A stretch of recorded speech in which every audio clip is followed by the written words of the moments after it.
For the last time this season, then, let's take a look at our driver of the day in championship standings.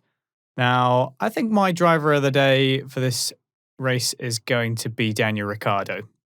He had a great first stint on hards.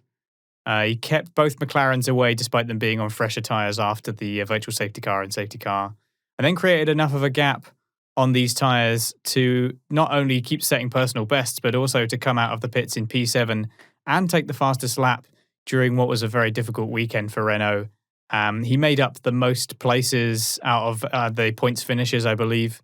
So I think that he put in a really good shift for what was his last performance for Renault, and it just cemented why I can't wait to see that guy in a McLaren next year.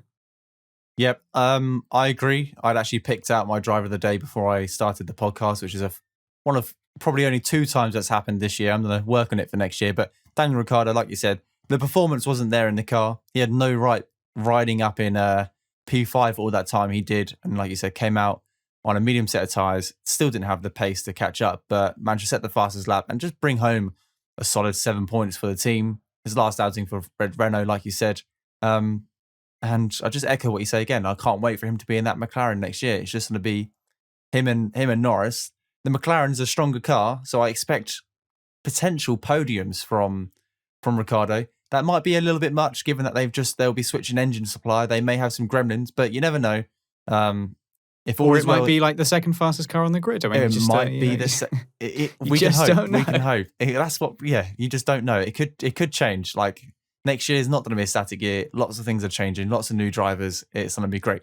Daniel Ricciardo was our driver of the day, and the actual driver of the day, was it Max Verstappen?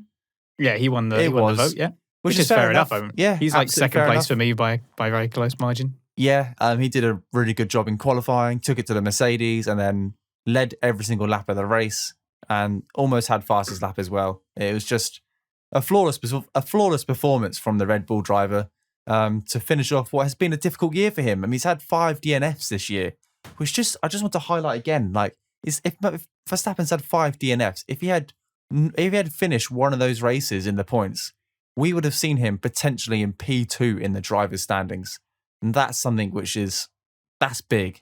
That would have been embarrassing for another driver.